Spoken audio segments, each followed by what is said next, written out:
There we go. Hi!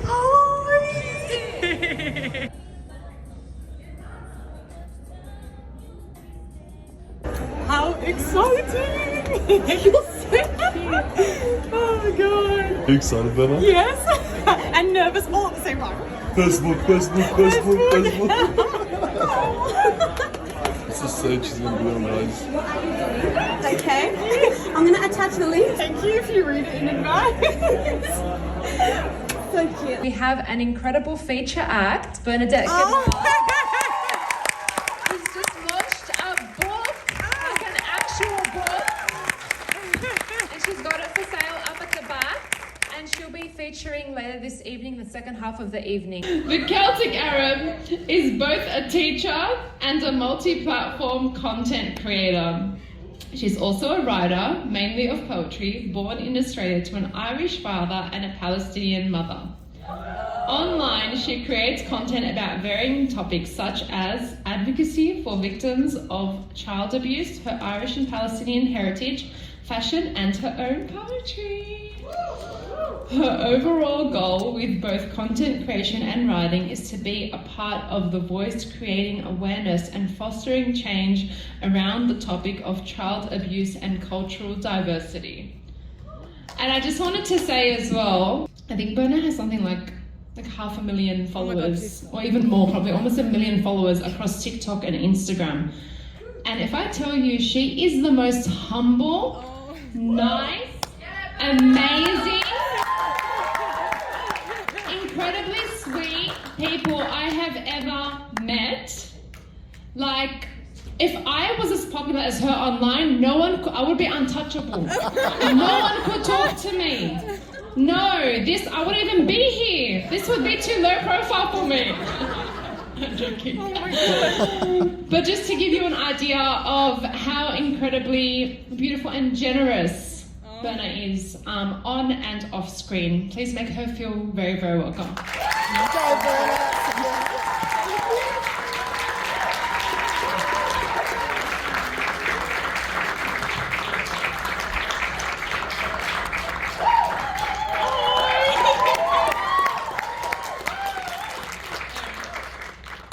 Before I start talking, actually no, I'm already starting talking. I don't know why I said that. Am I too loud? Because I know I'm naturally very loud by nature. Is this okay? Am I too like? Yeah. Perfect. Okay, thank you, Sarah. That was really nice. Sarah also told me to be myself when I come up here, so God help you all. Recovery through poetry. This is my first book that I have published.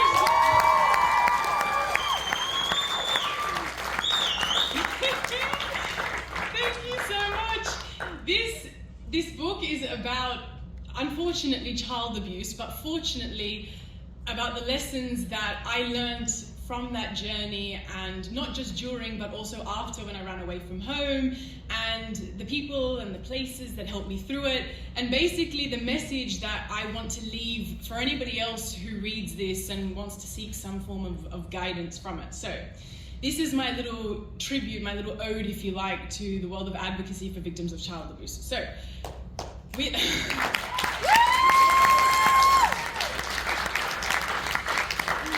you.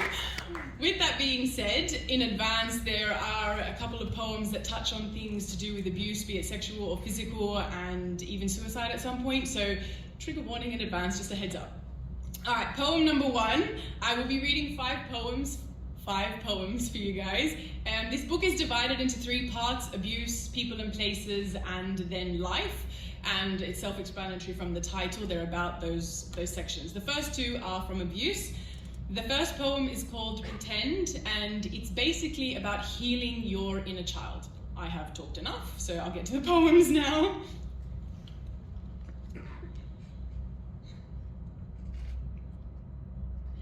They say it's therapeutic to heal your inner child. So let's take a stroll down memory lane for a while. Pretend you're walking into your childhood room, sit down on the bed beside you and reflect on all the doom. Younger you is fast asleep, unaware of future you, thoughts now deep. Look around the room, memories of a time gone by.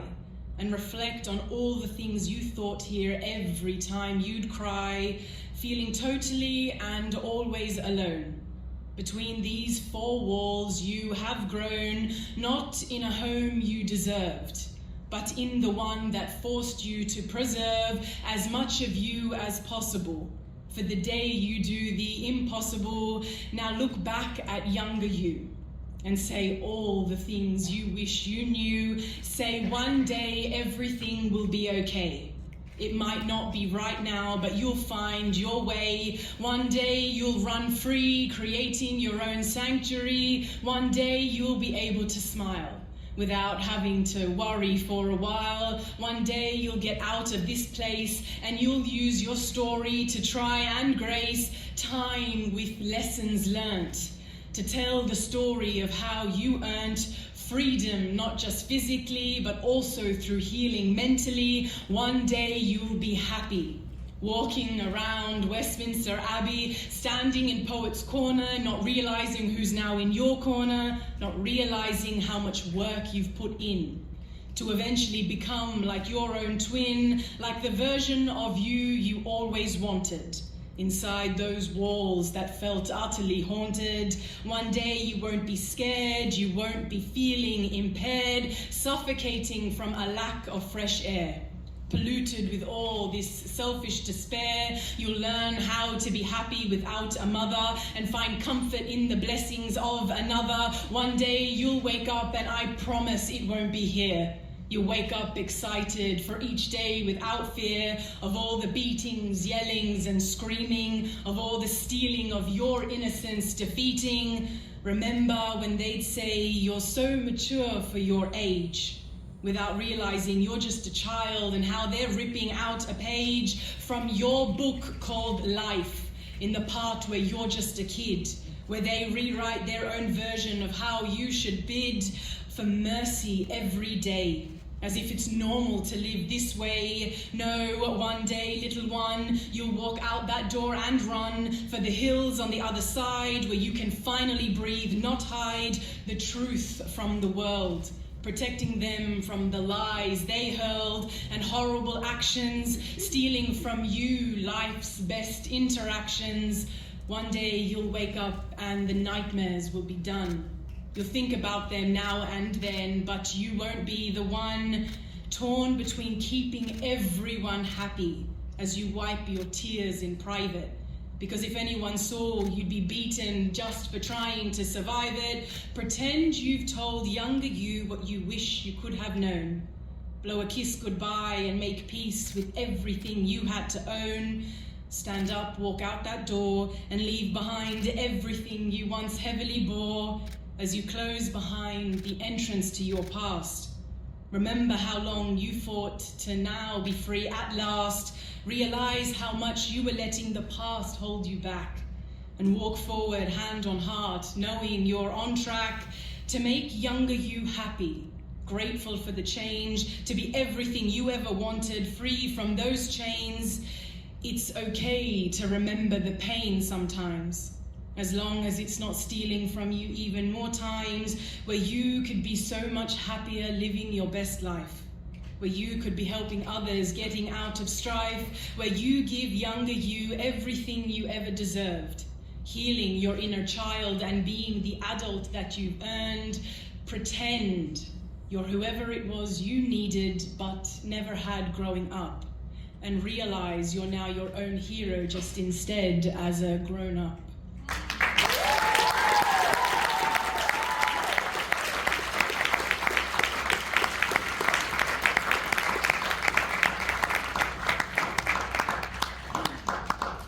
Thank you. Number 2 is also from Abuse, and I really toyed with the idea of performing this. This is called 11. It is quite a bit of an intense poem. It's short though, so that's the saving grace. However, in the end I decided to perform it because I thought we avoid confronting topics, and that's often why they become problematic more so than they should be, because people don't talk about them. So things like things like sexual abuse, a lot of the time people don't want to talk about it, and Thank you.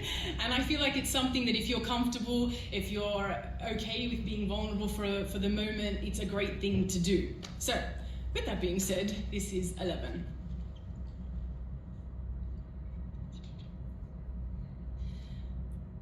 I was just 11, a young girl never dreaming of sending myself to heaven until that morning when you came in at 7.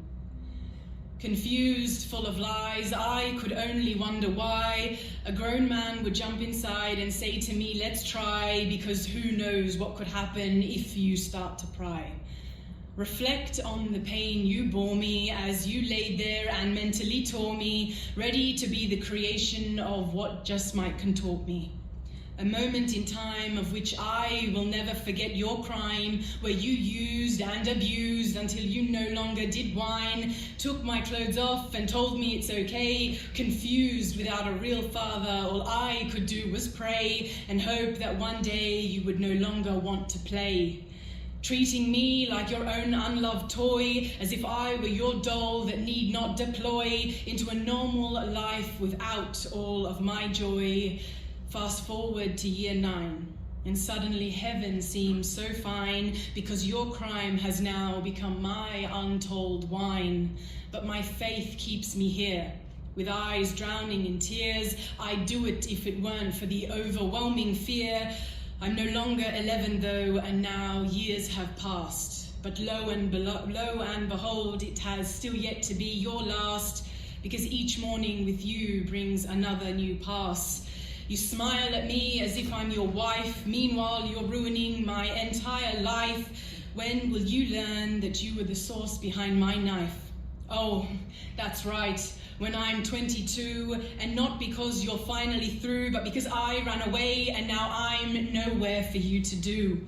You ruined a little girl full of hopes and dreams, who left and now must sew the patches in her life full of seams, because you ripped and filled my soul with nothing but internal screams. My life is not over though, I'll make sure I'm free. What you weren't counting on is how strong an 11-year-old can be, and so here I rise for little and old me.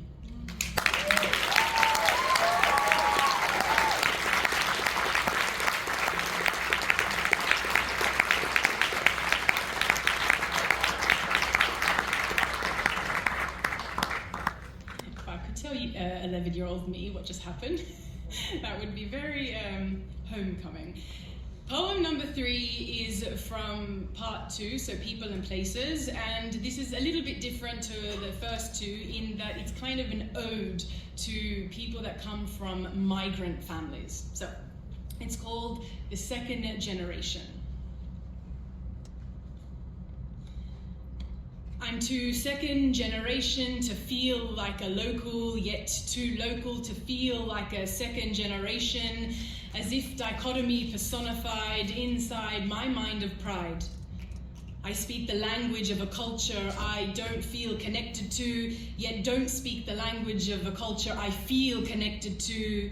You see, I love my parentage, and even the subsequent advantage that comes of my family's actions, as they sought so many retractions of a culture to which they love, but had to salvage and put us above, abroad in a foreign land, seeking refuge at the hand of a place they would soon call home. But first take years to settle in and roam, finding a balance between the nuances of an entirely new culture, yet feeling like the chances afforded to them in their new home. Giving them a choice between retaining or being shown meant they would always feel different, out of place or indifferent. So thank you to my family's persistence in seeking a better life despite the inconsistence between their comfort levels and all their new revels, because at the same time of wanting to remain true to your own culture's chime, both they and I have had to make a choice and try to decide where we fit in. Is it here or within, a mindset that helps us reminisce of a place where we all so dearly miss, and yet what they miss doesn't even exist anymore. You see, if you leave a place long enough, it changes at its core. Now, I spend my days eating the food of my ancestors, all whilst wearing the clothes of another culture, our benefactors, and I'm not saying I shouldn't be grateful. I know that without, I would be so hateful of the life our families would have been forced to lead. Because of the wars they would continue to face, being forced to plead for a better way of life, which in truth is the sacrifice they made twice, first giving up their homeland, second giving up their own plan of the life they once dreamed, before everything was stolen beneath their seams, but instead gave that all up to watch us grow. A life full of seeds to which we can now sow, seeds they harvested with their own hands, gifting them to us to use for our own plans, to head into a new direction, building, creating a life without rejection, calling us the second generation. The ones who feel lost and yet found in this new cultural demonstration where we learn to appreciate both sides. Those that came before us and those that gave us a means to decide.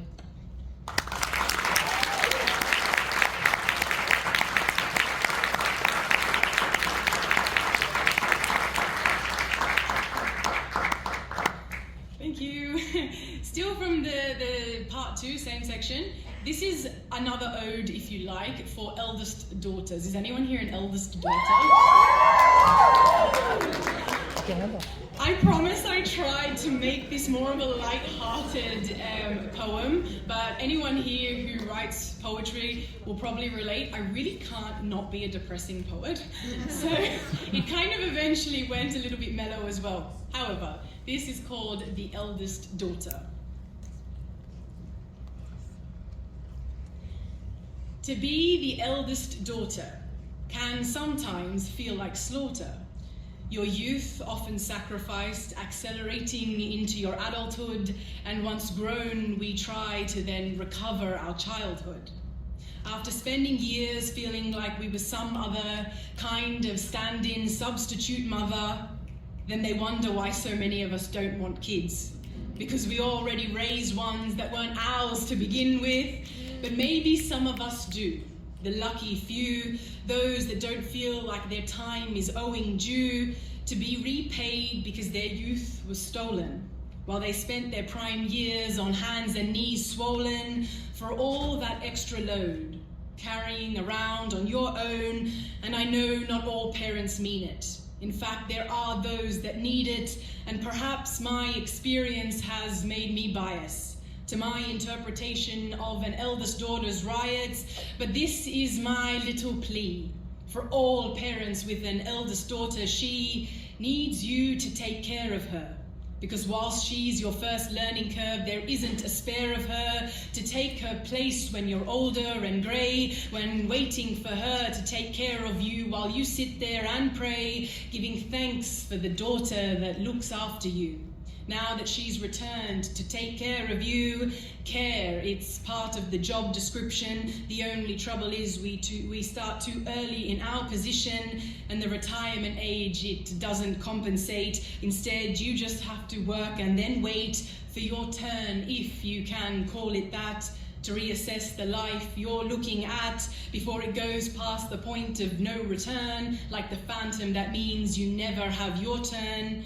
And so another eldest daughter loses out on the luxuries afforded to those without, the pressures of being the firstborn, where time is taken from your youth and torn from any prospect of having an average childhood, because apparently our siblings need double the motherhood. And to those where this pressure was endured through love, I hope it all resulted in a stronger bond above all else for the sake of family, because then perhaps it was worth all the calamity. But for those that endured such pressures without love, I hope you recovered the loss and learnt to put yourself above the removal of your freedom, your independence, your spirit. Learned how to rebuild your life with creativity and no limit. You know, it's a shame life isn't more fair, but I guess that's why artists have so much to share.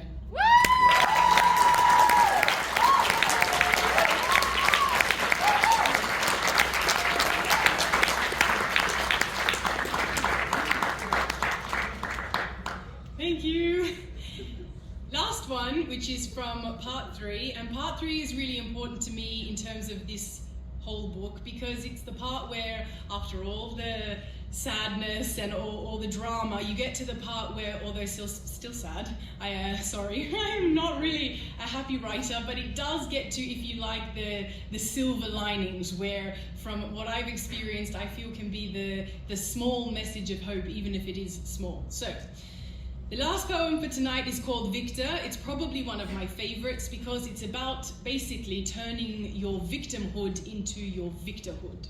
So.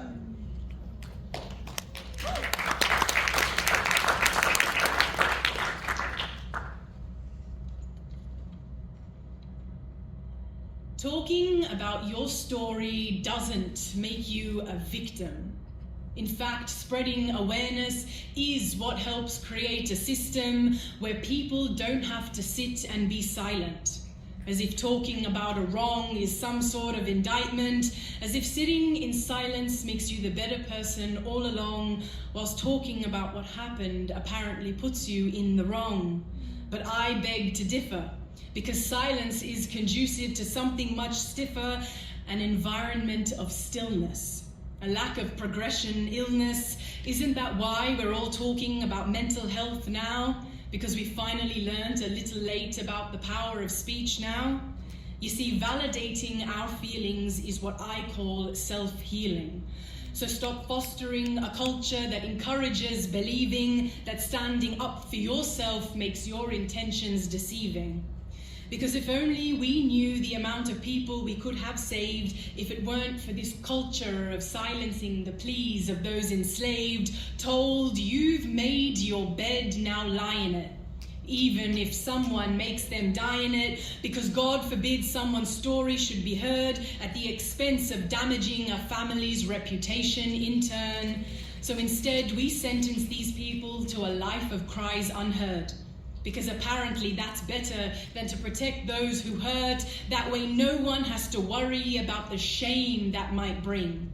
Only they're forgetting about the pain that might sing from their daughters, sons, sisters, and brothers who they're trying to silence for the satisfaction of others. If I had $1 for every time someone said she's still your mother, I'd be a millionaire by now. But instead I discover what happens when you help someone who has been abused, give them the space to talk about how they were used, encourage them to learn how they can overcome the terrible cards life dealt them, and instead create a sum of a life full of new memories, where one day you can stand in their own legacies because they were let use their voice, a power not removed from their choice, and they were given the time to heal from everything they had to ordeal, to talk about it, express themselves, despite the people implying that sharing one story shames themselves, as if it's not the person committing the act is the one who should be ashamed. In fact, but those ignorant people aside, there are always others ready to listen inside, and I hope one day we all find our voice of power, used not only for ourselves but for others, to empower, to help one heal from the pain caused by their inflictor, where they survive as not just a victim but also a victor.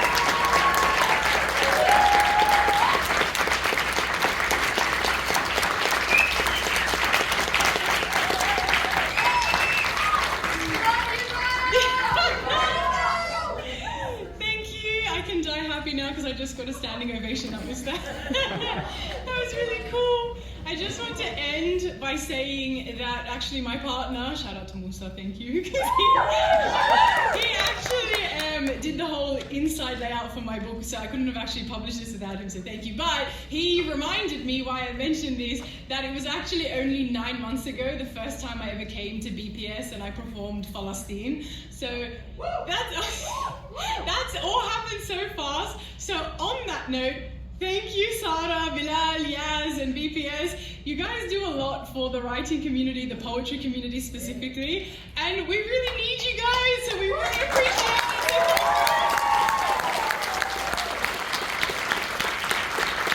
You didn't have to offer this to me, and you did, so I really, really appreciate it. Thank you, and thank you, everyone!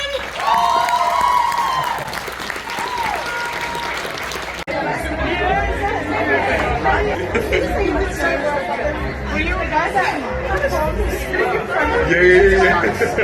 Thank you so much. Do you just want me to sign it? I'm opening it and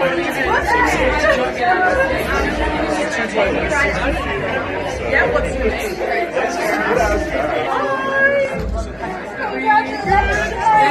Congratulations. Do you want me to write anything in particular? Okay.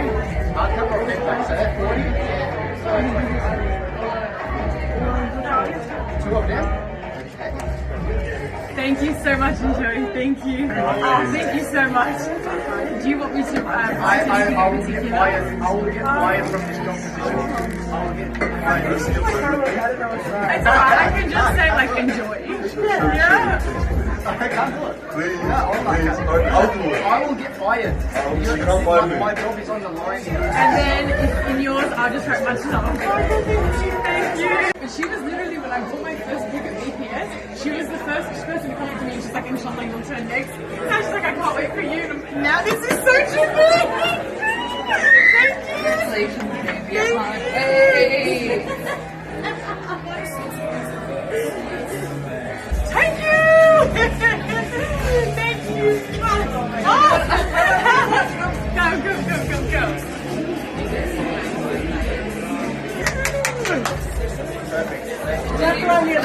Yeah. To my favorite Palestinian.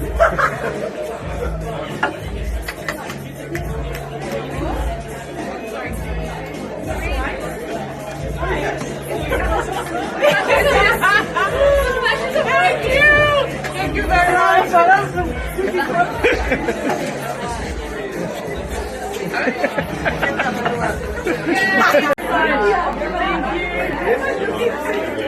Hi, thank you.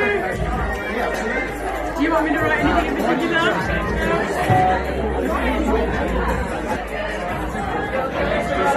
Thank you. Thanks.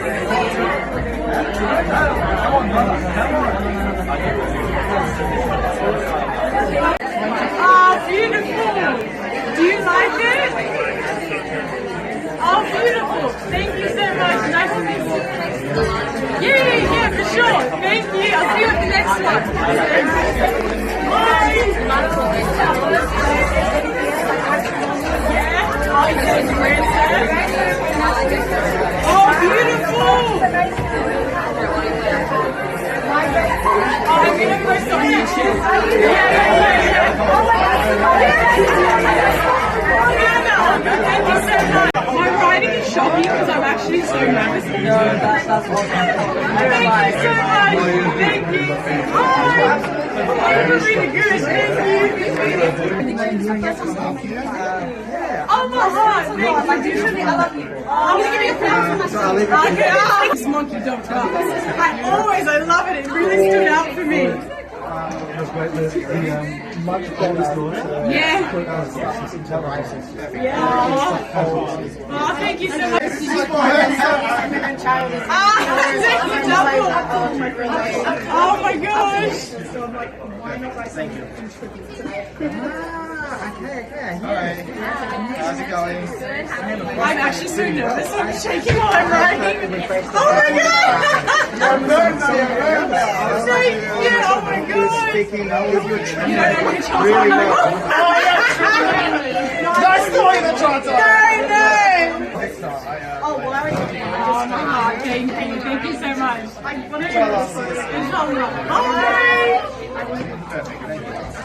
And we're done. Thank you guys. Thank you. We're all finished. What a night. I cannot wait to update you guys tomorrow on how that all just went.